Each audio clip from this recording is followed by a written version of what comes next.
righty then. This life is mine, your life is yours, and our life is ours. Which kind of works into what I'll be speaking about, because it's forgiveness. Ooh. Something we all get to do all the time. I had a good bout of it this morning. I went to print my talk out a few minutes before I was supposed to leave and didn't print. I'm used to it not printing, but I went through all the steps, plugging, unplugging, troubleshooters, blah, blah, blah, blah, blah. And it said that my printer wasn't in my computer anymore. So to reload the whole printer, this was at 3 minutes to 10. So I just did what I had to do, put it on a stick and brought it in here and printed it here. But there was some ongoing forgiveness of the machine. We often don't think about how forgiveness even works with machines. It's just a machine. It's not personal. But forgiveness is an ongoing process. It's an aspect of self-discovery. It's something that can let you know where you are at the moment in your spiritual journey, about how you're showing up in the world. Not necessarily to everybody else, that's important, but how you're showing up for you. That's the most important.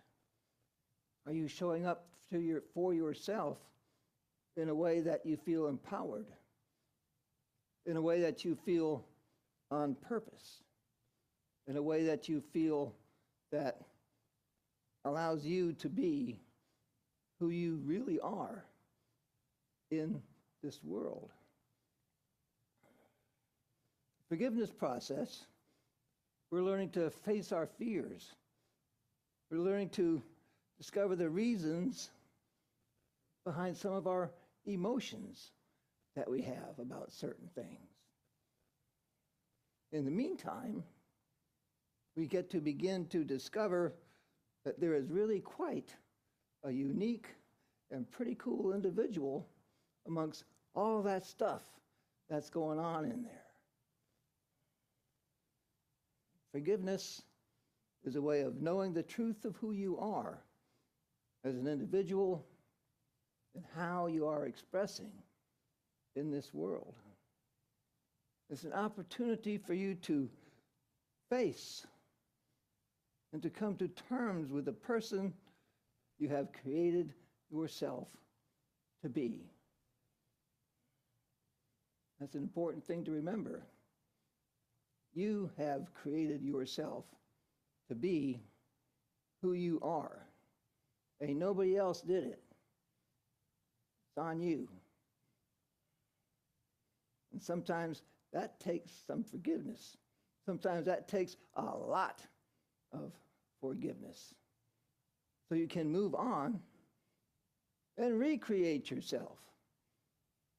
I spoke about that this past couple weeks, that life is a process of recreating ourselves over and over and over again, so that we can create someone who is fitting, let's say, to express who you are at this time, at this moment, at this place in your life.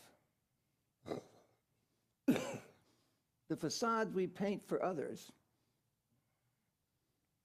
we paint them for our own protection. That's what we call our personality.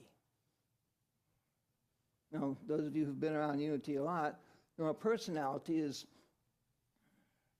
what we wear, moment to moment, place to place. It changes. As I've said before, personality we have here in church, Unity of St. Petersburg, when we're interacting with all our friends, can be different than the personality we have when we're waiting in line for Walmart and somebody's trying to write a check.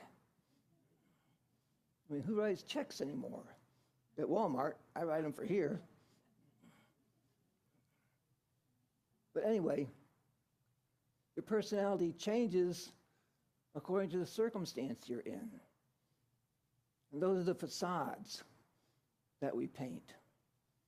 We paint many facades. We're always painting facades for others to see. And often that facade, that personality, is what we want them to see, or what we believe they expect to see from us.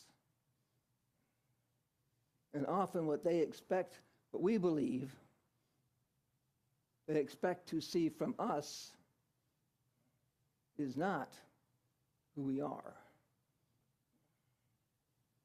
So often we'll project to our personality someone that is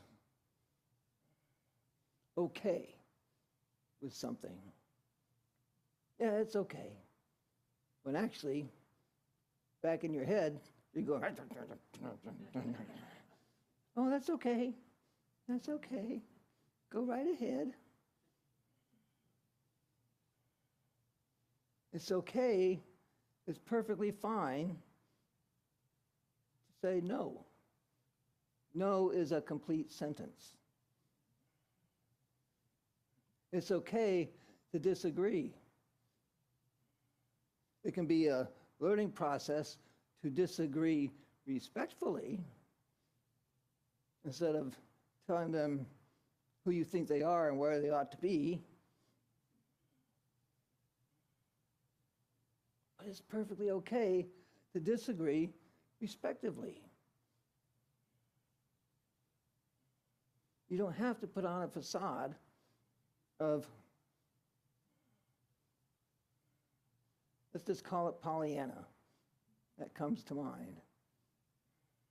Because unity has been described, well, my older brother, when he was around, he said that he described unity as a Pollyanna teaching. Everything's just so bright and wonderful. And I said, you haven't really studied it that long, have you? Well, I know, I don't study it anymore. You know, he dipped into it. I said, you try using it for, it was like 25 years at the time. It's going on 50 now. So you try using it for 25 years, and you tell me if it's Pollyanna. It's work, folks. It's work to bring out the best of yourself, the best that you know yourself to be, and to understand that there's always better yet to come, a greater understanding, a greater perception, a greater experience of yourself, a greater experience of life.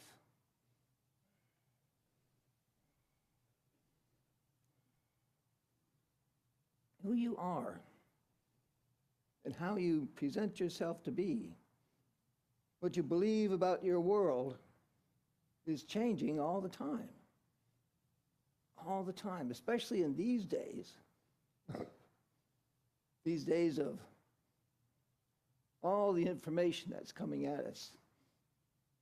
We are constantly bombarded with information.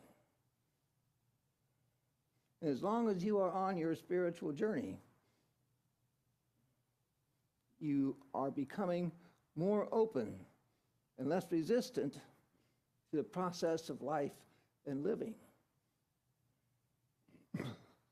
That's what the spiritual journey is about, being more open to the process of life and living. And the living of that life for us is becoming more complicated practically every day. Stuff that I knew about the internet and this social media, that social media, things I thought I knew about it, I don't anymore. It's changed. It's moved on. Some of it I choose to take up and look at. Some of it I just say, nah, I don't need that. Because I don't. And that's okay.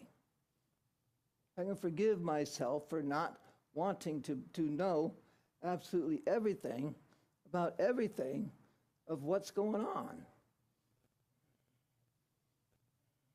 That's part of living. You have to be who you are in the best possible way of who you are. The second who you are is the truth of you. You have to honor yourself.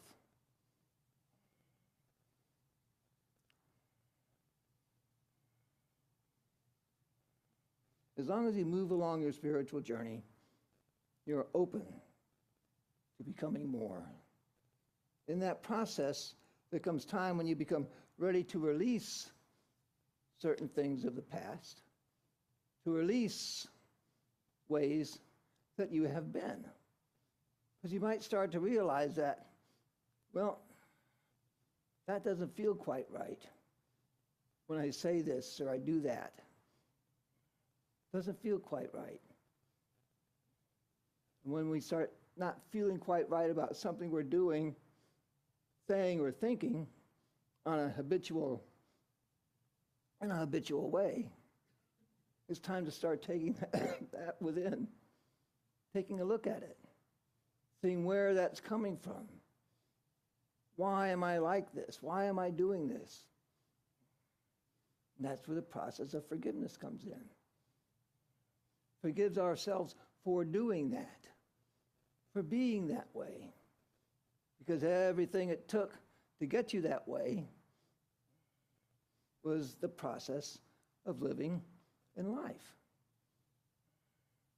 The process that we are all constantly in. It's just part of life. In Corinthians, this is a good one from Paul. Corinthians 13, 9 through 12. Sometimes it's a head scratcher, but we'll see. For we know only in part, and we prophesy only in part. But when the complete comes, the partial will come to an end. When I was a child, I spoke like a child. I thought like a child. I reasoned like a child. When I became an adult, I put an end to my childish ways. Now we see only a reflection as in a mirror, but when we see face to face, but then we see face to face. Now I know only in part, then I will know fully, even as I have been fully known. That's a mouthful. Basically, it's talking about realization, self-realization as a spiritual being. When I was a child, I thought like a child, spoke like a child, acted like a child.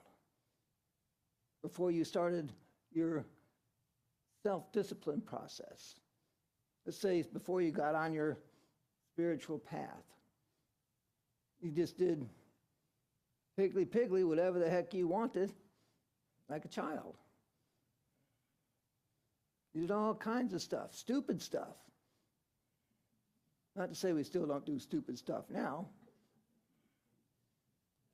but we did more of it because we had not a care in the world. We were children. We thought like children. But when we become adults, when we decide to take on accountability for ourselves as a spiritual being, as the presence of love, light, and blessing that we are on this planet, we decided to not be that way anymore. take up some sort of discipline or disciplines. Unity is a discipline.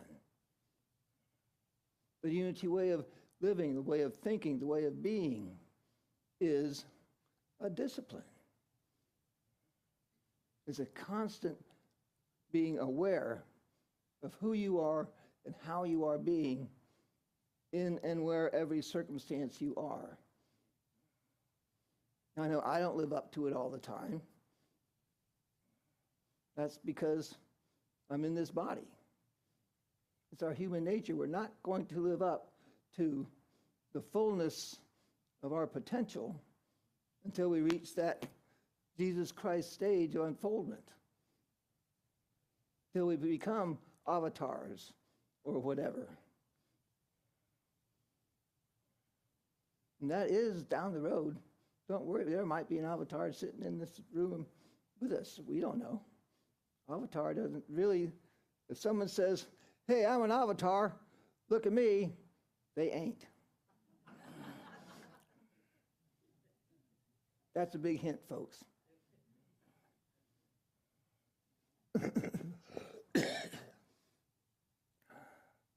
Forgiveness is a big part of this, because this entails coming to terms with change, coming to terms with changing yourself and how you are. It entails allowing yourself to be someone else, someone that you are more comfortable with being.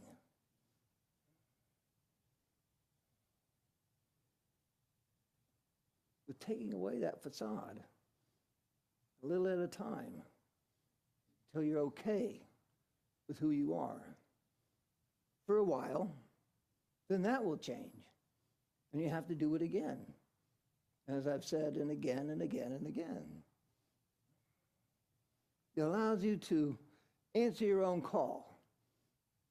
The call of, hello in there, with yes, I'm here, here I am. And recognizing that, yes, here I am, and moving toward it.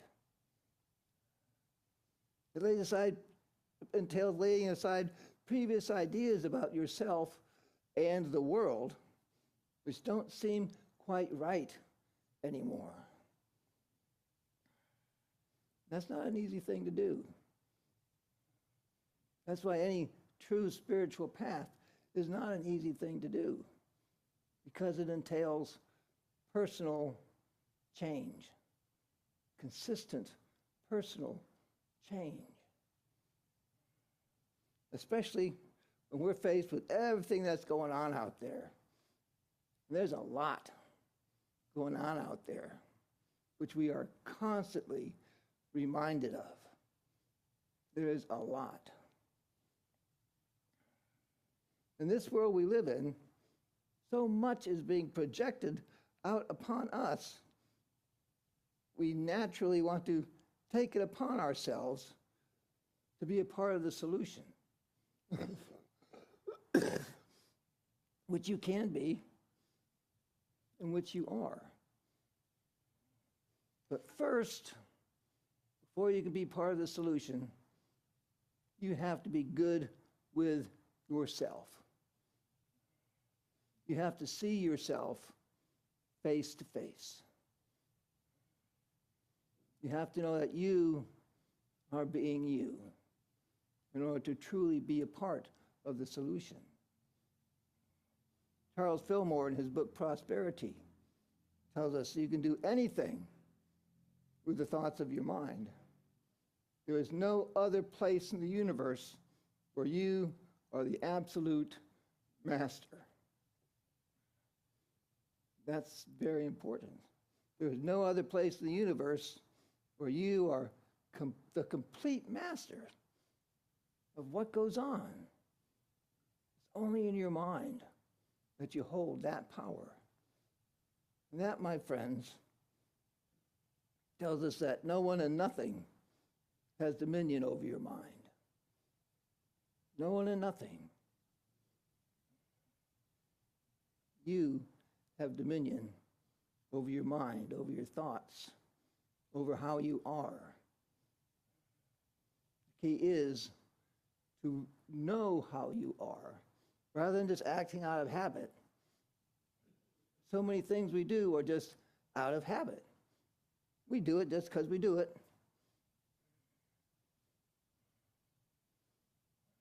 Some of the habits are good. Some of them, meh. Some of them ain't so good. But it's just a habit. Habit can be changed. You are the master of your universe. The universe of your mind is where the practice of forgiveness sets you free. It sets you free to reclaim your creative power that may have been shut off or passed on to somebody else or walled up by guilt or by holding a grudge. Find reference to this in Matthew 18, 21 through 22, where it says, then Peter came up to him and said, him being Jesus, came up to him and said, Lord, how often shall my brother sin against me and I forgive him? As many as 7 times? Jesus said to him, I do not say to you 7, but 70 times 7. It's a continual process, folks. It's a continual process. It's ongoing. It takes awareness, conscious perception of your thoughts and beliefs about what is going on around you, about what is going on within you, about what you are being told is important and what is truly important.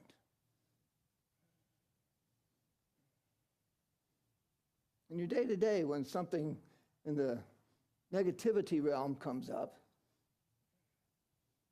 take a second. Take a second and see what you believe the redeeming value is in holding on to that.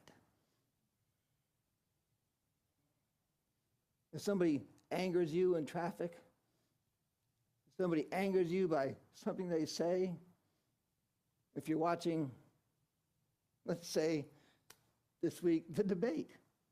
Woo, yeah, I said it. If you're watching the debate and something is said that angers you, you going to hold on to that? You going to hold on to that and let it grind on you? So you wake up the next day and go, oh, they said this, they said that, they said the other thing. That ain't right. How much peace are you willing to give away to something someone else said?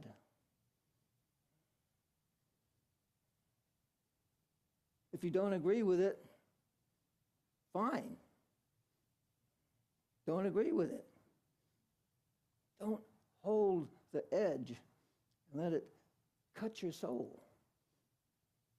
Cut you down to be less than you truly are.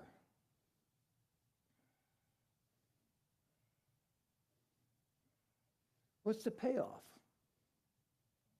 What is the payoff here? Are you receiving something good for your consciousness or something not? Perhaps it reinforces some negative thing that you believe about yourself. That's the big one there. Often we get aggravated at people that do things that we know we do and we don't want to do. So we get mad at them and we hold that grudge. When actually we're mad at ourselves. So how do you cure that? Don't do it anymore. Know that they're doing their thing, and you can do yours. What they're doing is right for them. What's most important, what you're doing is right for you.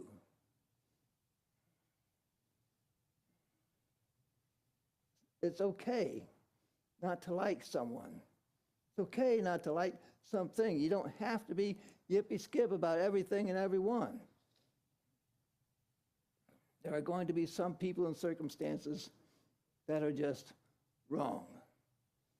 You have to decide whether or not you give the idea of that person or circumstance the power to take away your peace of mind, the power to change your life experience. So, you know one of the great ways to work with this, anybody remember what the second agreement in the 4 agreements is? Bingo, yep. Don't take things personally. That's the big one. Don't take things personally. You can disagree with someone without making it personal. You'll know when your forgiveness work has been done, when you can disagree with someone, when you can recall whatever it is or whoever it is, and remember the facts and lessons learned about it, and not experience negative energy. You are no longer triggered by even the thought of it. It just becomes something that is or something that was. So this week, friends, notice when your thoughts are going sour on someone or something. Check and see if it isn't time to begin to let it go. If it isn't time to do some forgiveness work and move the heck on. See if it isn't time to call out to yourself. Hello in there. And hear the response. Yes, here I am. I'm here. God blesses you.